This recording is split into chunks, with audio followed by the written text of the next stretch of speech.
Olá, alunos! Vocês estão bem? Eu espero que vocês estejam. Meu nome é Júlia, sou estudante de artes visuais. Eu vou dar uma aula sobre Almícar de Castro. Você já ouviu falar? Então, se não ouviu falar, você vai aprender agora comigo. Almícar de Castro ele foi um artista mineiro.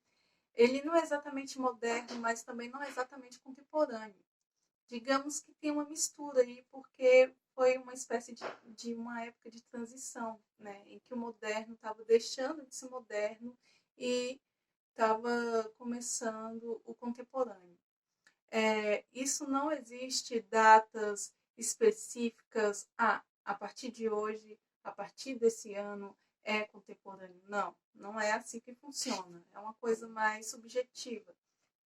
Então, as obras de Almícar de Castro, elas têm questões contemporâneas, mas ela veio por um caminho moderno. Inclusive, isso é palavra de Rodrigo Naves, que é um crítico da arte. Também tem o Ferreira Goulart, que ele fala que o Almícar de Castro ele fez um rompimento com a natureza. E quando eu falo natureza, e quando ele fala natureza, ele quer dizer o figurativo, né? E o figurativo significa a figura, né? Então, quanto mais próximo da representação, mais próximo da figura, isso seria o figurativo. Então, Almícar de Castro, ele fez esse rompimento com a natureza, fez esse rompimento. Aliás, não estou dizendo que só o Almícar de Castro fez, ele foi um dos percussores, né? Ele foi um dos que influenciou uh, esse rompimento aqui no Brasil.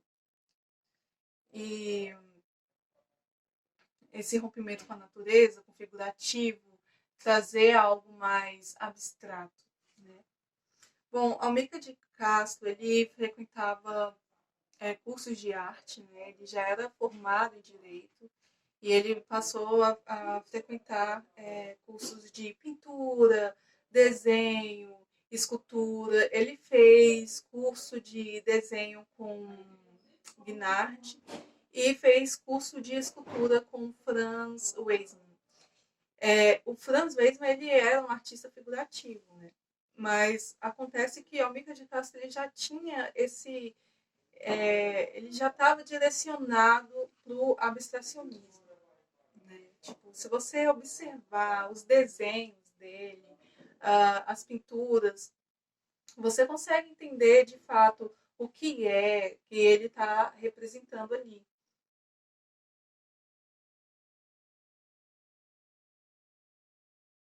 O Guinard ele passava atividades feitas com lápis duro, e isso exige muita precisão na mão, né? Exige não só precisão, mas também firmeza na mão. E o lápis duro, você risca, não tem como você desfazer, né? Ele fica muito marcado no papel, ele é resistente, ele é forte, como o próprio nome já diz.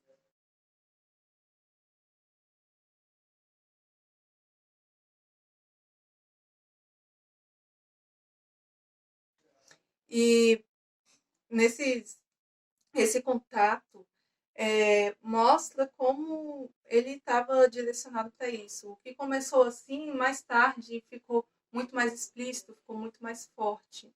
As produções de Almicai abrangem desenhos, gravuras, pinturas, também tem produções de cerâmicas. As esculturas elas usam vários materiais diversos, então ele explorou bastante, ele pesquisou bastante em materiais, né?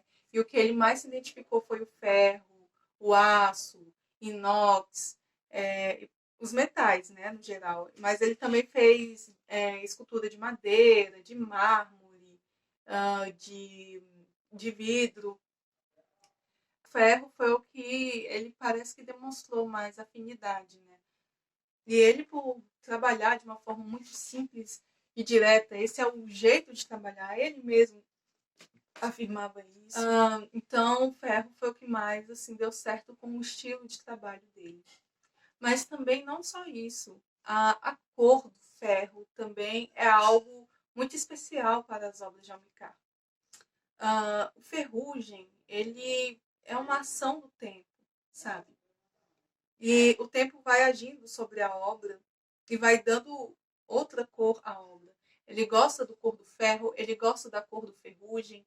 E essa questão do ferrugem é uma questão até contemporânea, porque entra na efemeridade. Você fazer uma escultura de ferro e deixar ela ali no ambiente, chove e o ferro vai oxidando e vai ganhando a ferrugem, não tem como você prever qual vai ser os padrões, as marcas que aquela escultura vai ganhar.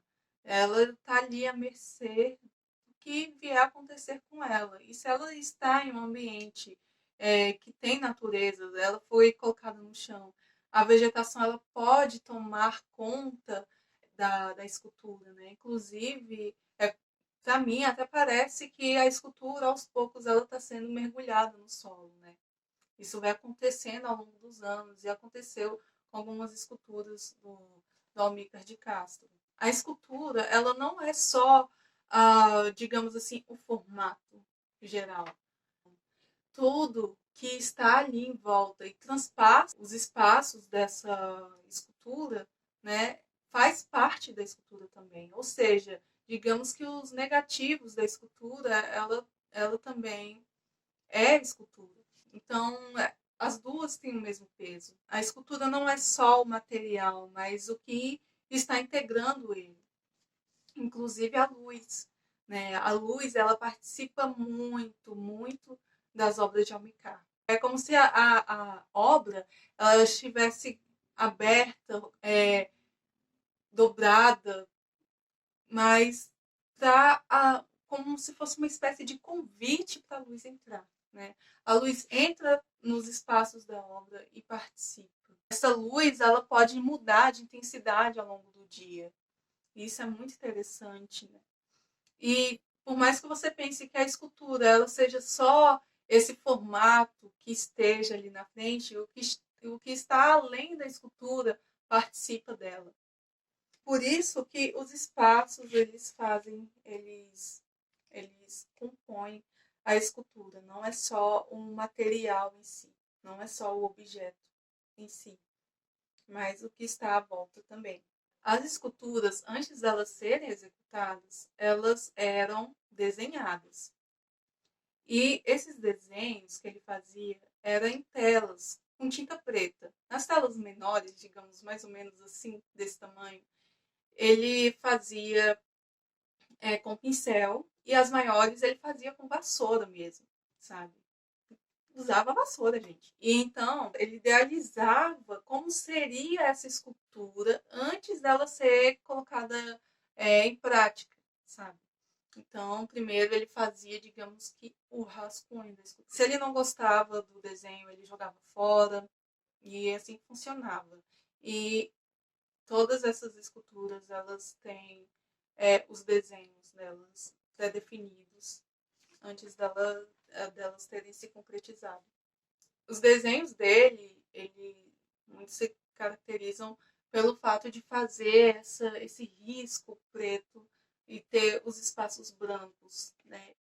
Os espaços na pintura também tem o mesmo peso que na escultura, né? Que até os espaços é o todo, né?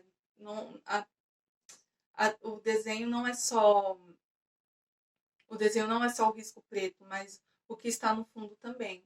Inclusive, em alguns outros desenhos, ele fazia outra cor, né?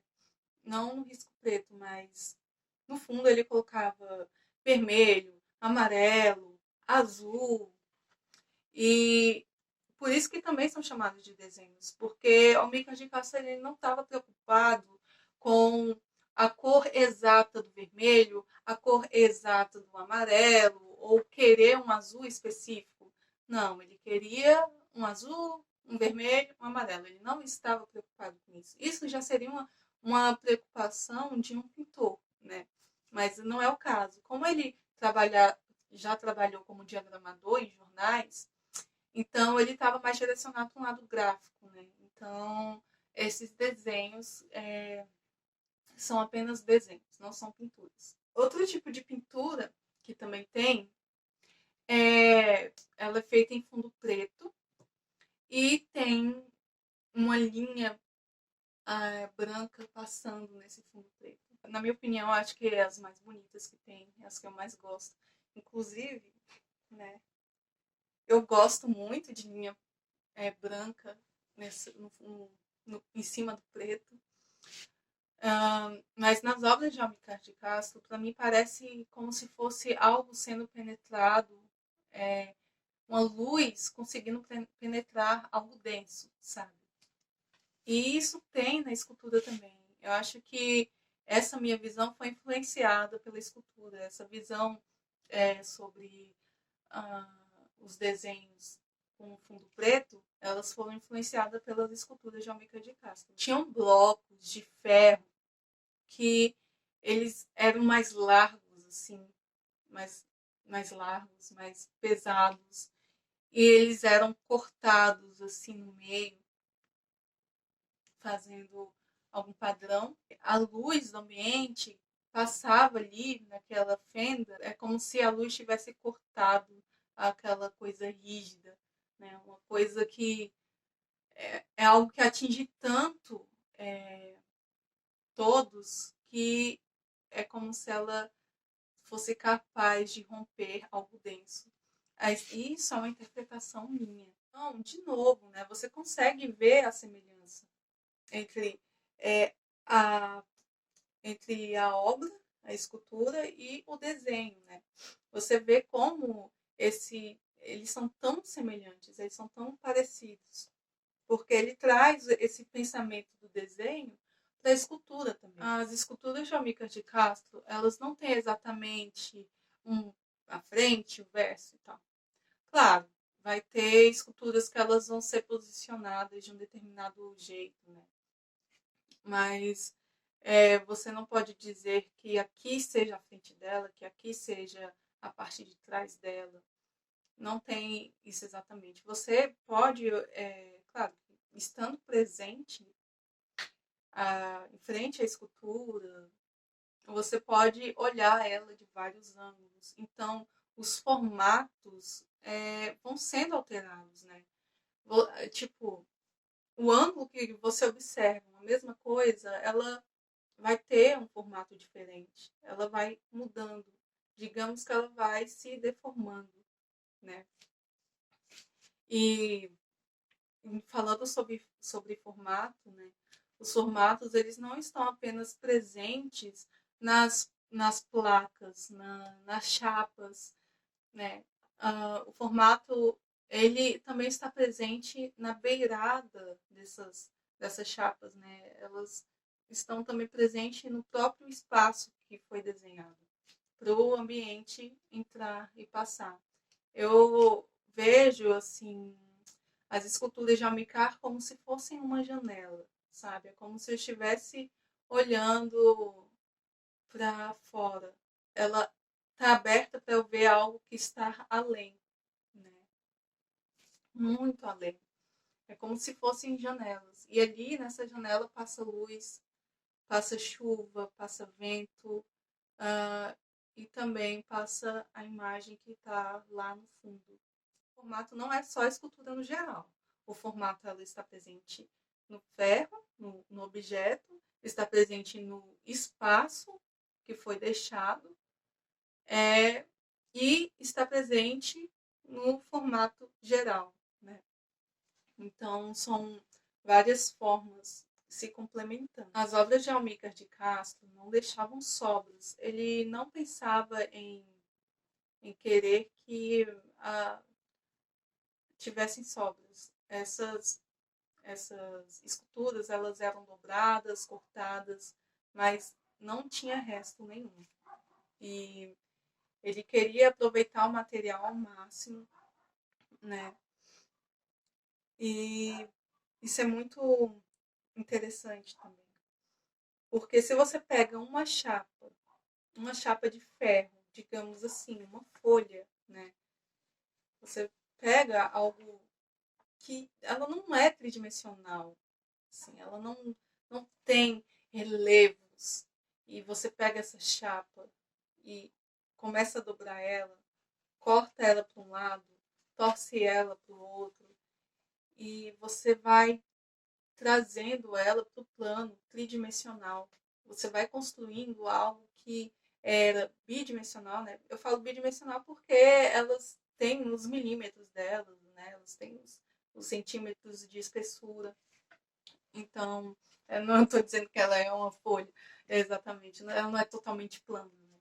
Ela tem ali a espessura dela, né? Isso varia muito de escultura para escultura. Tem esculturas que têm espessura maior do que outras. Então, é muito interessante como ele pega algo que é reto, não tem formatos, e traz ela para o tridimensional. Né? Isso é a tridimensionalidade trabalhada nas obras de Almir de Castro. Agora, sabe o que eu quero que vocês façam? Pensando sobre tudo que falei aqui, sobre as obras de Almir de Castro, tem questões que estão presentes no nosso dia a dia. Bom, falamos de quê?